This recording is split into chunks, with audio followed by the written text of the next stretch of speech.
Vamos a estar hablando de uno de los temas del día. Ya están viendo en pantalla a nuestra invitada y que va a ser de alguna forma la voz que va a ser autorizada en este caso, porque vamos a hablar del sexto Ni Una Menos. Como lo veníamos diciendo ya hace un tiempo, desde Santa Fe, desde la provincia de Santa Fe, desde Rufino, empezó a hacerse fuerte un grito que hoy todavía resuena y resuena a cada momento, no solamente para esta fecha.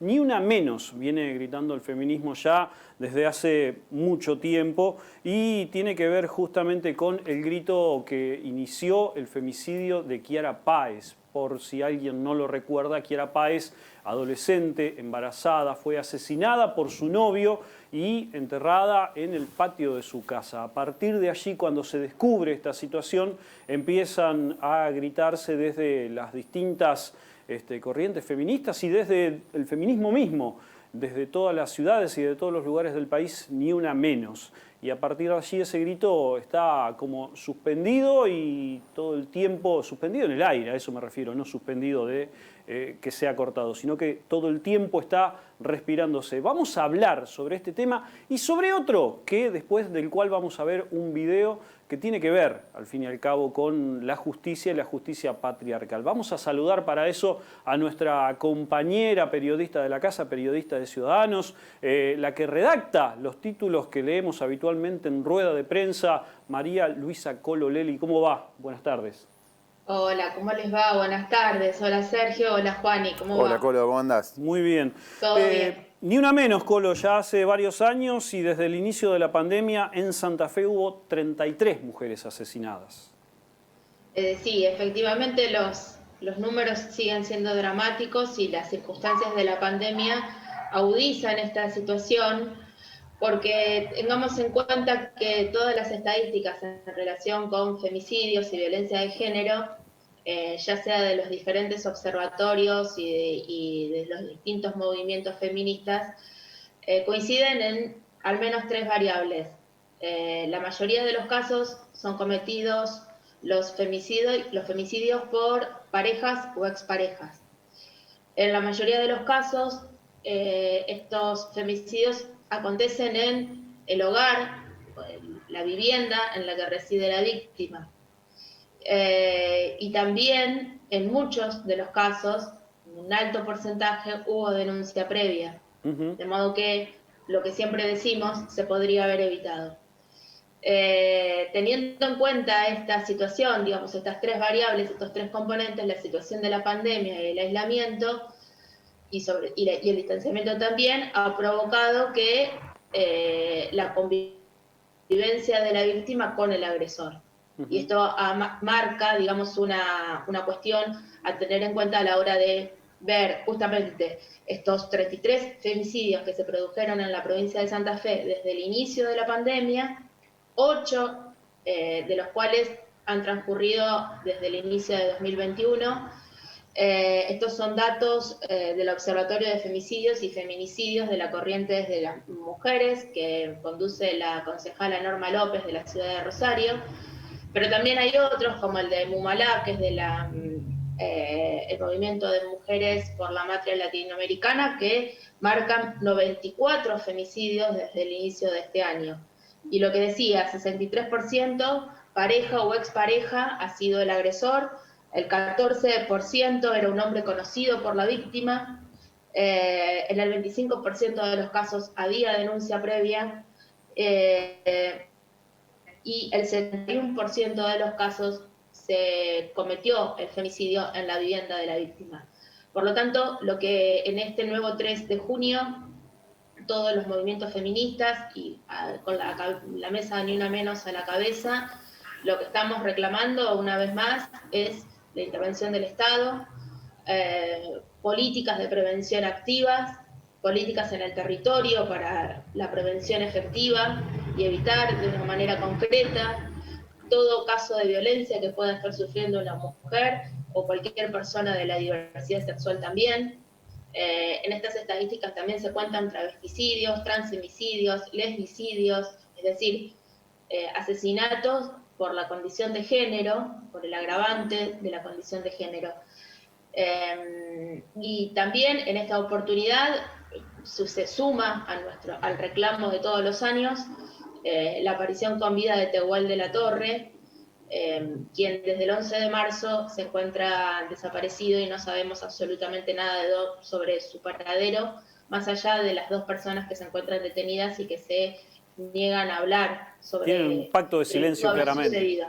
Un pacto de silencio y no podemos dejar de pensar que su condición de género ha tenido que ver con esta desaparición. Recordemos que Tehuel salió para realizar una entrevista laboral y no volvió.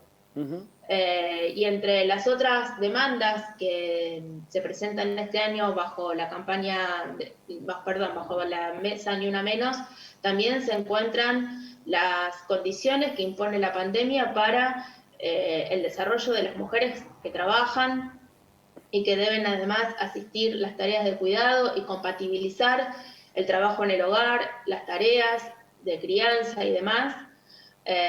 También se está reclamando por la vacunación para todo el personal de salud, que en su mayoría o en un gran porcentaje está formado por mujeres, y para todas las trabajadoras y trabajadores del sector que están en contacto con el trabajo comunitario, en comedores, en distintas instituciones de base. Entonces, son muchos los reclamos y, como decías vos al principio, uno de ellos tiene que ver con un poder judicial con perspectiva de género, una justicia feminista. Colo, como periodista, como militante feminista, ¿qué significa que en la provincia de Santa Fe se haya elevado la Secretaría de Género a ministerio? ¿Qué es lo que significa para aquellas personas que no lo tienen en claro en este sentido?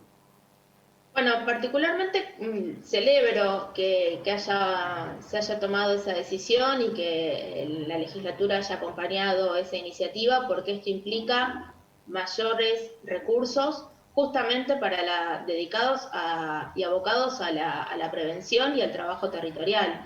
Lo que todas las organizaciones feministas coinciden acerca de cómo prevenir la violencia de género se inscribe en esto. Se inscribe en el trabajo en el territorio, en la articulación de los distintos poderes del Estado de manera transversal, es decir, tanto desde el Poder Ejecutivo como desde el Poder Legislativo como desde el Poder Judicial, con organizaciones de base y con organizaciones sociales. ¿Por qué? Porque cada barrio es diferente a otro, Seguro. Y cada ciudad es diferente a otra, y cada provincia es diferente a otra. Y tener en cuenta estos localismos, tener en cuenta las dinámicas que caracterizan a determinada comunidad, permite también dotar de mayores herramientas en cuanto a trabajo y en cuanto a educación y en cuanto a derechos, para que las mujeres y las disidencias puedan conocer y saber cuáles son sus derechos y de qué manera se pueden pedir ayuda en el caso de que la necesiten, y también se puedan defender no solo ante la violencia, sino también en su vida diaria, digamos. Para que tengamos en claro esto en términos un poco más generales. El problema del patriarcado y el problema del machismo es que las mujeres tengamos autonomía y que tengamos capacidad de decisión. Bueno, justamente esto es lo que necesitamos. Mayor autonomía, mayor libertad, mayor poder de decisión sobre nuestras vidas. Y esto tiene que ir también acompañado por lo que venimos bregando desde hace mucho tiempo y que tiene muchísimas trabas, en los planos legislativos sobre todo, que es la implementación efectiva de la educación sexual integral. Cuando nosotros hablamos de femicidios y de violencia de género y estamos diciendo que la mayoría de los agresores son parejas o exparejas, estamos hablando entonces de relaciones amorosas, sentimentales, sexuales, violentas, justamente porque no hemos podido cambiar todavía el modo de relacionarnos. El patriarcado se caracteriza justamente por considerar que el cuerpo de una mujer, la vida de una mujer, el cuerpo de una persona disidente, es objeto de es un objeto propio. De un hombre. Es un objeto, es una apropiación, es el derecho a apropiarse del cuerpo del otro, y en este caso de la otra. En la medida en que no podamos modificar estas estructuras de pensamiento, no solo las mujeres que permanentemente estamos revisando nuestra feminidad, también los varones a la hora de revisar su masculinidad y en tanto forman parte del lado de los victimarios y de los agresores. Y eso no estoy generalizando, estoy diciendo, sino que es necesario revisar las masculinidades en tanto congénere. Porque de la misma manera que las mujeres no nacemos mujeres, sino que nos hacemos mujeres, tampoco nacemos feministas, nos hacemos feministas, los varones también no nacen varones, se hacen varones. Entonces, en este sentido, desde el Estado, las políticas tienen que ser integrales, tienen que ser transversales, tienen que tener un anclaje en cada una de las realidades. Y es que esto que vos me preguntabas acerca del ministerio, el rango del ministerio, del área de género y de diversidad, es fundamental a la hora de capacitar personal en comisarías, en centros de atención primaria, en lugares de atención de víctimas por violencia, en los centros comunitarios, es decir, llegar a los lugares para prevenir antes de tener que ir a una comisaría, antes de tener que ir a una fiscalía. El femicidio es la instancia final, es la instancia fatal, Exacto. es la instancia más dramática. Previamente hubo un montón de signos y de señas que ya podían anticipar una situación de violencia. Entonces, en la medida en que el Estado disponga de mayores recursos económicos y materiales para poder trabajar sobre estas cuestiones, vamos a ir mejorando la situación. Colo, antes de ver el video, te pregunta Héctor Galeano también. Hola Héctor, ¿cómo estás? ¿Cómo te va, Colo? Te saco de la agenda estrictamente de femicidio, pero muy vinculada a esto. La provincia, el país, el municipio van a experimentar realmente en estas próximas elecciones la cuestión de la paridad en la conformación de sus listas, de sus fórmulas y de sus gabinetes. ¿Con qué expectativa se ve esto desde el colectivo feminista? Porque supone la incorporación de cuadros técnicos a la gestión pública. Hay muchísimos cuadros técnicos, mujeres y varones, pero mujeres también, obviamente.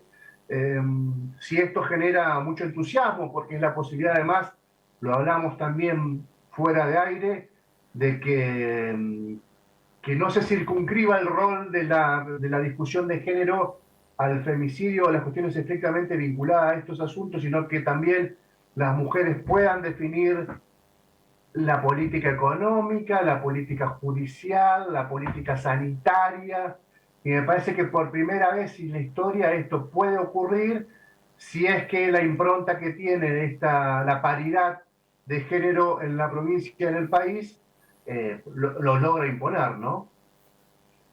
Sí, efectivamente, yo creo que la paridad justamente de lo que viene es a igualar y a ponernos en igualdad de condiciones a mujeres y a varones y a disidencias.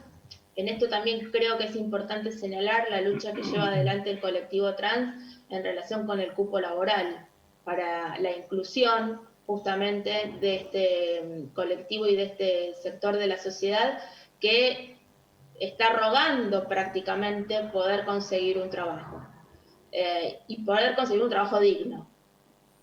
Difícilmente una empresa, y esto hay que sincerarlo, difícilmente una empresa tome como empleado o como empleada, como empleade en realidad, a una persona trans. Y son personas como todos y como todas y merecen tener un trabajo. Dicho esto, en relación con la paridad, creo que la paridad garantiza, entre otras cosas, que estemos en igualdad de condiciones a la hora de diseñar políticas públicas en lo que respecta al Estado, transversales, en lo que e integrales. No estamos las mujeres únicamente para hablar, como decías vos, sobre los problemas de las mujeres. Las mujeres podemos hablar de política, podemos hablar de economía, podemos hablar de ciencia, y de hecho hay muchas especialistas, científicas, académicas, militantes, trabajadoras, sindicalistas, que pueden ocupar espacios de poder. Los espacios de poder, lamentablemente, siguen estando ocupados en su gran mayoría por varones. Necesitamos ser parte de esos espacios también para poder modificar la realidad. Digamos, cuando nosotras bregamos y cantamos y bramamos en nuestras marchas, que lamentablemente hoy no podemos realizar de manera presencial, el patriarcado se va a caer. Bueno, se va a caer cuando nosotras también estemos en los espacios de decisión, tomando decisiones a la par de los varones. Colo, y Héctor y Juan, y también los invito a ver parte de este video que hoy se fue reflejado por diversos medios de comunicación y tiene que ver con el juez Rodolfo Mingarini, quien dejó en libertad con medidas restrictivas a un hombre que fue denunciado por violación. Vamos a ver el video y después vamos a opinar en el poco tiempo que nos queda sobre el tema. No puedo entender cómo va a tener relaciones forzadas, digamos, y empujándola y sometiéndola se toma el tiempo. No puedo reconstruir cómo hace para colocarse el profiláctico y luego avanzar sobre el cuerpo de la víctima. Lo que no puedo es relacionar, entrar en la lógica de colocarse el profiláctico para tener esta relación cuando tiene que estar sometiendo a la víctima. La verdad es que no lo encuentro. Ahí estábamos escuchando y viendo, reitero, al juez Rodolfo Mingarini, quien dejó en libertad a un hombre que estaba acusado de violación porque utilizó un preservativo. Colo, ¿qué acabamos de escuchar? Una barbaridad. Lisa y llanamente.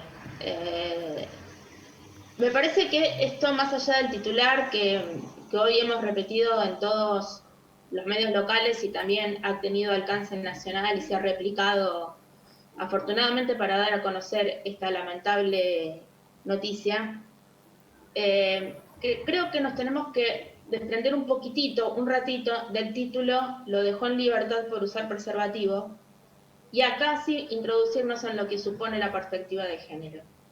Lo que el juez Mingarini, que ya había tenido un antecedente en marzo del año pasado, otorgándole la libertad en espera del juicio a un hombre investigado por quemar a su pareja, cuando el Ministerio Público de la acusación le había solicitado prisión preventiva. Esto es un antecedente del año pasado. Y ahora dejó en libertad a un hombre acusado de violación. Yo creo que, en principio, acá queda puesto de manifiesto lo que implica la justicia patriarcal y la justicia sin perspectiva de género, porque lo que no hace este juez es escuchar el dolor, el sufrimiento, el padecimiento de una persona que fue violada. Una persona que fue violada fue violentada, fue humillada, fue sometida, atravesó una situación, desde luego, que no consentida. Y esto forma parte de los derechos humanos. ¿Qué necesita la justicia para condenar a un violador? Más allá de la declaración de la víctima frente a una fiscalía y frente al propio juzgado de decir fui violada. Y cuando además los estudios médicos, legales, había pruebas que aseguraban las lesiones que había dejado esta situación en el cuerpo de esta mujer. Entonces, la perspectiva de género que tanto bregamos nosotras desde los colectivos feministas tiene que ver con esto. Tiene que ver con la dignidad de una mujer que ahora se encuentra sin justicia. Muchas veces nosotros las periodistas recibimos mensajes de mujeres y de personas que están atravesando situaciones de violencia, y por una cuestión de rigor y por una cuestión de respeto también, decimos, necesitamos que hagan la denuncia. Bueno, desde los feminismos, desde las organizaciones, desde el periodismo, desde la comunicación, desde las instituciones mismas estamos diciendo es necesario realizar la denuncia. Por eso es necesario también que en la comisaría el personal que recibe la denuncia esté capacitado para contener a la persona que llega, porque puede suceder también que muchas personas que sufren violencia no denuncien. Es decir, la situación es muy compleja, es muy problemática, requiere mucho conocimiento. Ahora, estamos pidiendo que denuncien, porque si no hay denuncia nunca va a haber justicia. Y este juez lo que está haciendo es nada más y nada menos que dejar a una víctima sin justicia, y también está cometiendo una afrenta a todas las mujeres que fueron violentadas en algún momento, que han sufrido abuso sexual, a todos los niños y niñas que también sufrieron abuso sexual, a todos los familiares y amistades de mujeres que fueron víctimas de femicidios. Tal cual. Es gravísimo lo que ha sucedido. Es muy grave. Porque, insisto, ¿qué necesita la justicia para que una mujer que sufrió una violación tenga justicia? Cuando ella misma está declarando que fue violentada. Y además, voy a ir a un terreno mucho más simple. ¿Qué entiende este juez por lo que es una relación sexual? Claramente, claramente. ¿Qué entiende por qué es una relación sexual para este juez? ¿Que se realiza un protocolo en relación con el uso del profiláctico? No. El sometimiento, la humillación, la vejación que implica una violación, es decir, la cultura de la violación, propiamente dicha, no requiere de... Solo fuerza. Claro, el recaudo de haber utilizado un profiláctico. Tal cual, tal cual. Colo, larguísimo es el tema, pero los tiempos de televisión en este caso no se condicen. No se condicen. Les agradezco muchísimo, chicos. Muchas gracias a vos, muchas gracias a vos.